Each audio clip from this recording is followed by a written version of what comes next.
It's been a long, long way since he brought Painted Ladies to our radios. He's enjoyed the good life, coming home and not on borrowed time. He's brought harmony and levity to our lives and never sent us back to square one. Here's Ian Thomas, without his strange brew or endless emotion, right before our eyes, here on the agenda. Admit it, you are impressed. That's not bad. You worked just about, I don't know how many song titles you covered. I got so many of your song titles into that intro. Well done. Worked hard at that. Yes. Thank you. Ian, great to have you here. Thank you very much. I don't want to make this too painful off the top, but since you wrote your first song when you were 15 years old, you realize that you are coming up to 50 years of songwriting. So you've written a lot of songs, and I want to ask you about how you actually do that. How does it start? What's the first thing that you do when you want to write a song? Well, I think there's many ways of scrabbling at the coalface, and it can begin with a lyrical idea. I had an idea for a song called "I Don't Feel Particularly Old, But I Look It." I was at the health club and I passed a mirror and I just went, "Oh God!" And Geppetto was looking back at me. So things come out of the blue like that. But generally, I think it's the discipline of putting yourself in position with an instrument and a pencil and paper, and you just try to get the pump primed. And the important thing is to be in position when incoming occurs. and it is the sensation of incoming when, you know, there are every variation of song between complete inspiration and just technique. And hopefully more songs land on the the ones that usually land on the inspired side of that graph are the easiest. You know, right before your eyes, for example, 2 o'clock in the morning, in the kitchen of our old house. Carrie, my daughter, was sound asleep upstairs. I had headphones plugged into a Fender Rhodes piano that I'd set up in the kitchen because I had this idea. And I just watched a whole pile of black and white movies, and that song is a black and white movie. It's a ridiculous old romantic story. And within 5 minutes, that song was done. And then there were 5 minutes. 5 minutes, yeah, and pretty much lyric, everything. So there was serious incoming that day.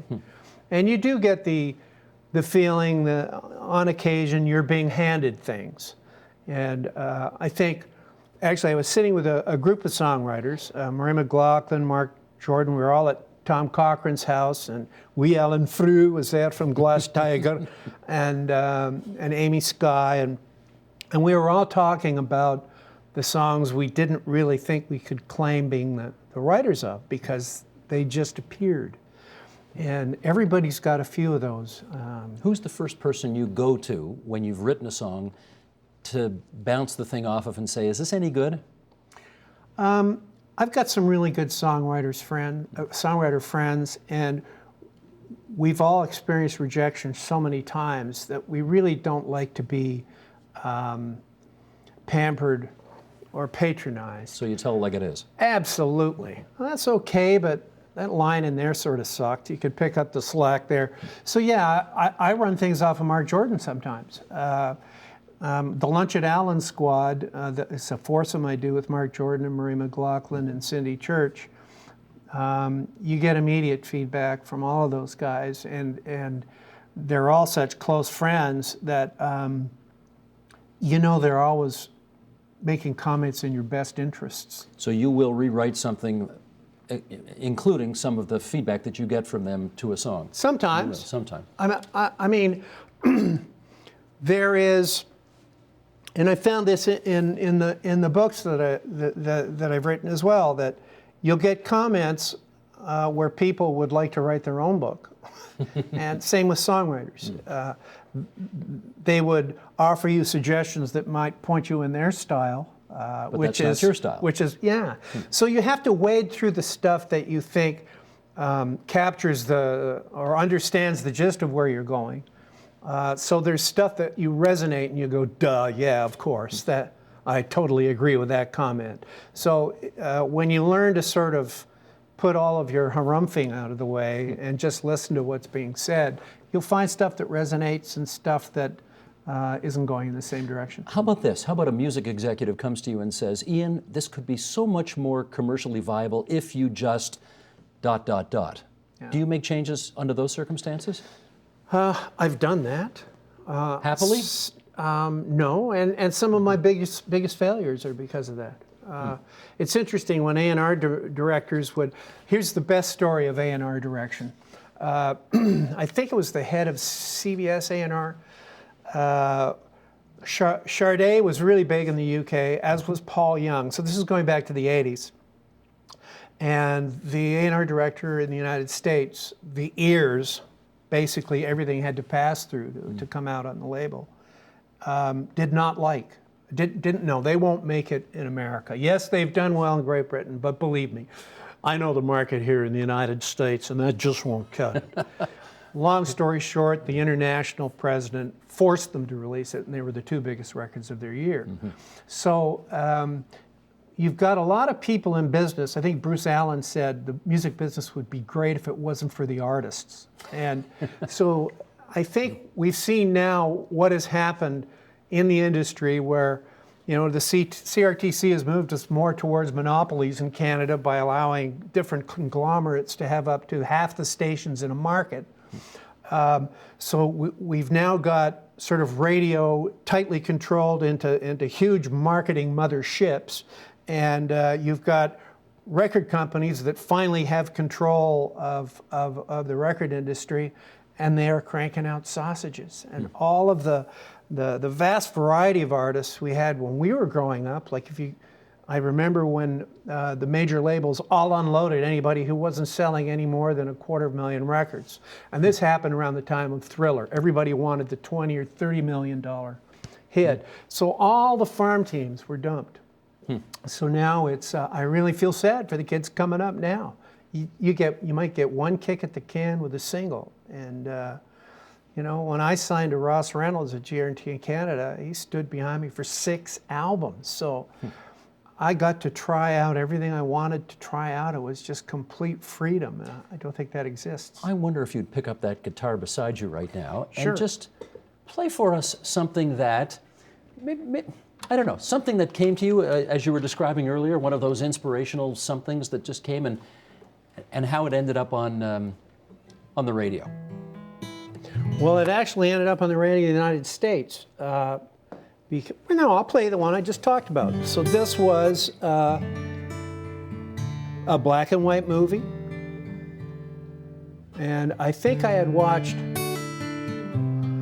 Random Harvest with Ronald Colman and Greer Garson, a great old classic.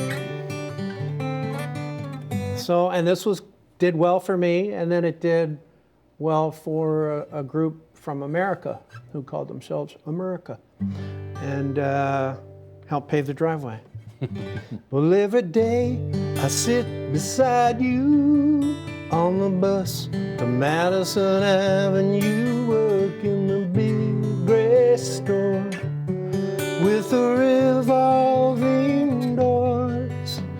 You don't even know my name. I guess that I'm to blame. Don't know the right things to say, so I pretend away that I'm Rudolph Valentino. Pull up in my limousine, oh, won't you come in out of the rain? Things will never be the same, and just like Greta Garbo, you stare like there's no tomorrow, and you know what I'm thinking of. Oh, and right before your eyes all fall in love with you. That's it. That's more or less the I song. love that song, Ian. Oh my goodness. Isn't that fantastic? An oldie. And I love the old, like the Rudolph Valentino and the old references to the old actors and actresses, and that wonderful. It's a black and white movie. And that just came to you. That was that was just out of left field, and you know, a lot of people thought it was wimpy, but I've been kind of a hopeless romantic from the get-go, and I think Kate and I are on 40 44 years now. I'm entering grade 5. I don't know if that makes me ill, but yeah. Makes you happy. Yeah, a long time ago. By way of comparison, I'm going to say that Tony Bennett, who's pushing 90, almost, could sing for another 100 years if he wanted to, and God love him. number one, I Left My Heart in San Francisco is always going to be what people associate with Tony Bennett's name. Similarly, you see where I'm going with this. You could sing for another 50 years or 100 years, and if you look at the monitor over my shoulder, I still think this is what people best remember you for. Okay. Roll tape. Ooh, feeling fine, mama. Painted ladies and a bottle of wine, mama. Ooh, feeling good, mama. They took my money like I knew they would. La la la la la la la la la la la la la la la la la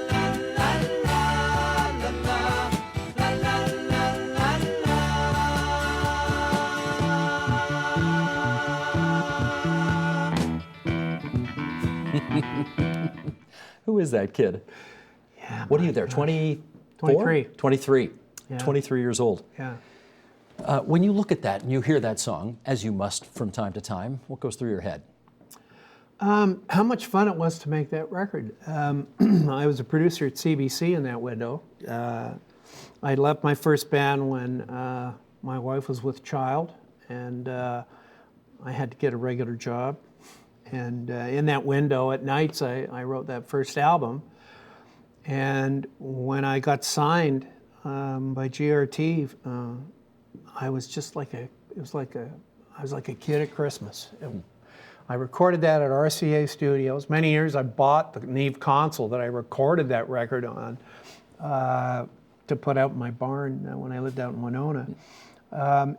Just wonderful memories for the most part. It was just, and we watched it go up the charts, and I could never understand why it was top 10 in so many cities, and it never broke higher than, I think, 26 in Billboard.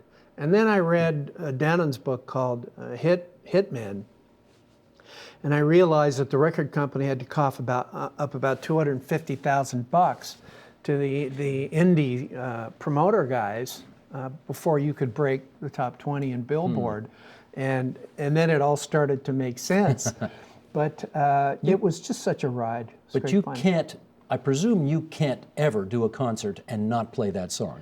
No, and I don't mind it. And I don't mind it now because usually the audience is singing as well. So, and some of them are singing in harmony. I did a show in Toronto at Hughes Room a week ago, and they sang probably 3 or 4 of the songs. So it's just great fun.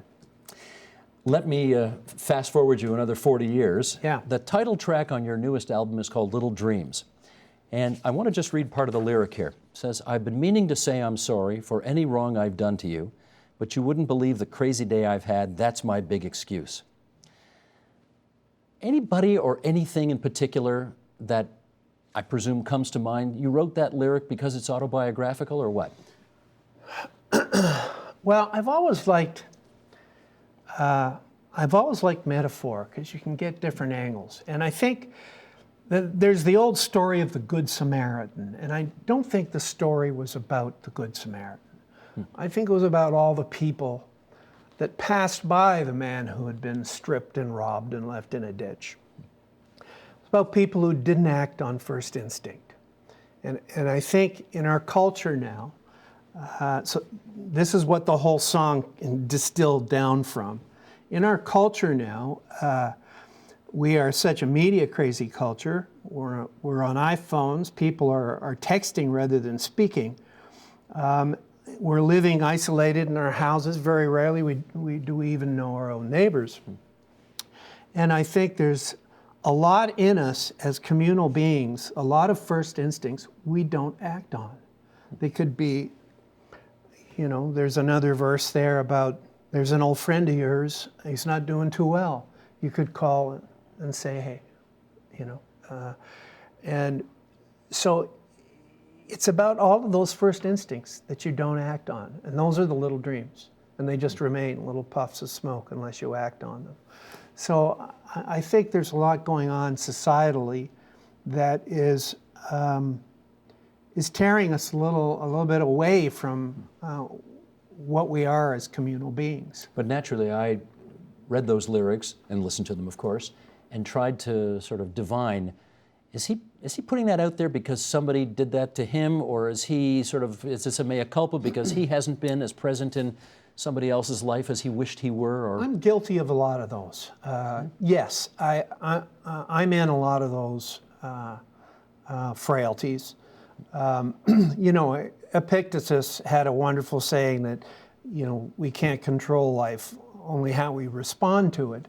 And I've sort of become more aware of some of my less than honorable responses, and they are my regrets. They're in my regret set. So yeah,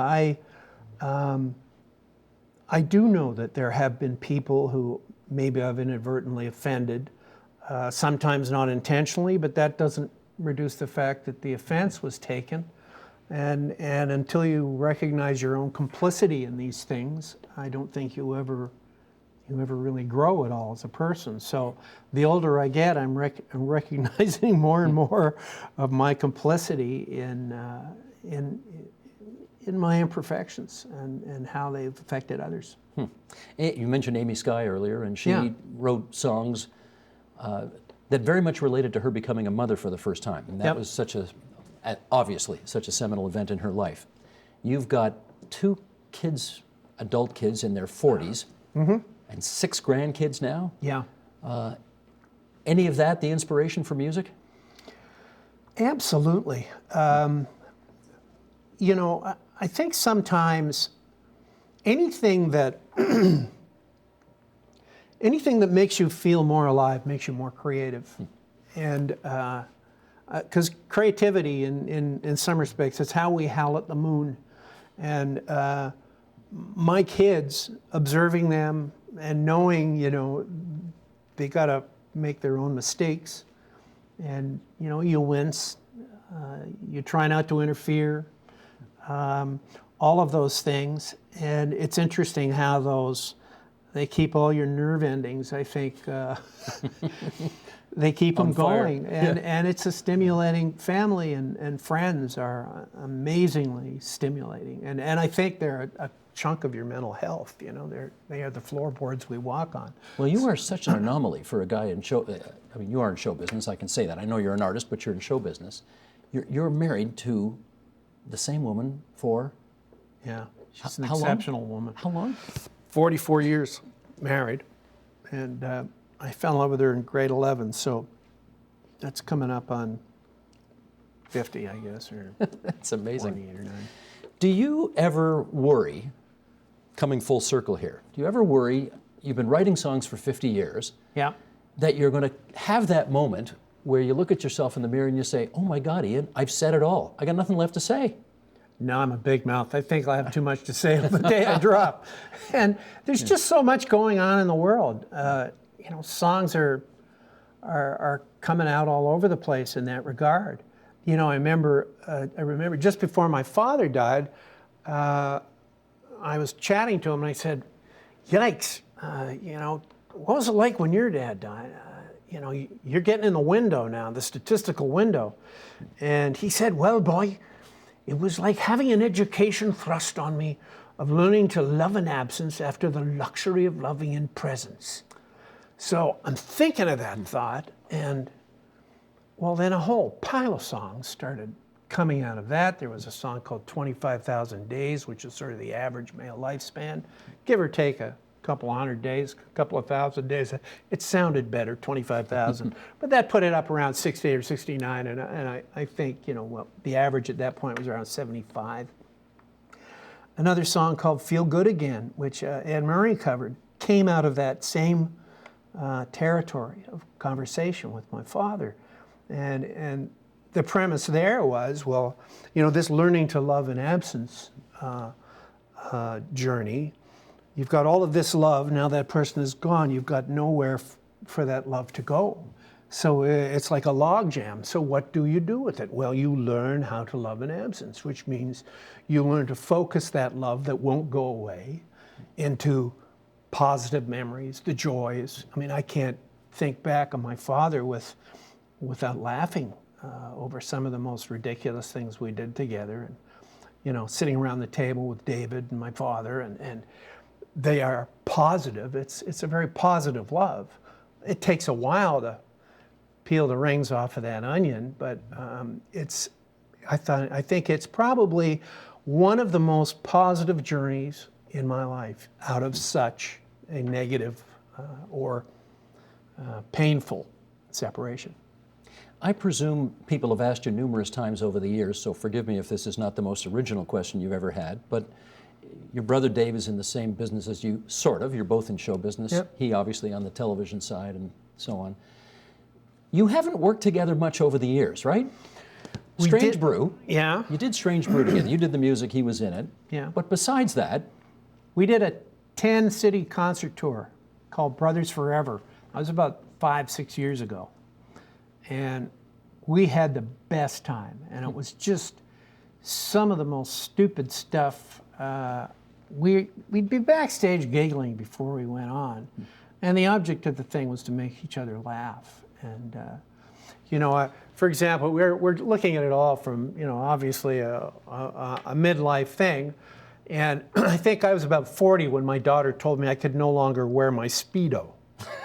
And so I had to go out and buy an age-appropriate swimming suit, which of course had it had so much netting in it that it could have held about 8 pounds of bass, I think, you know?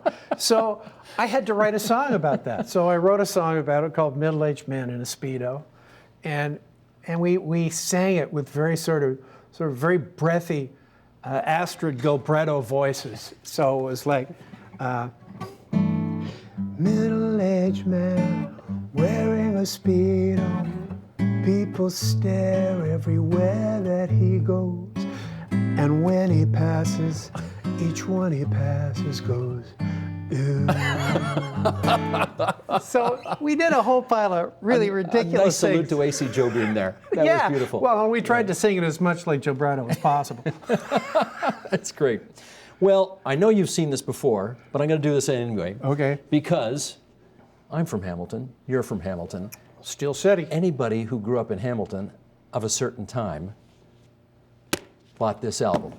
Yeah, one of the worst covers ever, isn't it? It's like a courtroom artist picture of me. That's your autograph to me probably 40 years ago, Ian. Wow. Probably. And then I saw you again earlier this year and you autographed it to me again. And I don't want to I can't believe this album still plays because, of course, I've played it, got to be 1,000 times. Do you still have a turntable? I sure do. Good for Oh, you. yeah, sure do. And And an 8-track player, love this. maybe? I think the 8-track is gone, but I still play these LPs. And this, Wow. well, we've come a long, long way, haven't we? Yeah. As the title track suggests. I can't tell you what a thrill it's been having you here today. Thank you so much for coming in. My pleasure. Good seeing you, Steve. And many, many more songs out of that noggin, I hope, still to come. Oh, got a whole pile on the way. Beautiful. Great. Support Ontario's public television. Donate at tvo.org.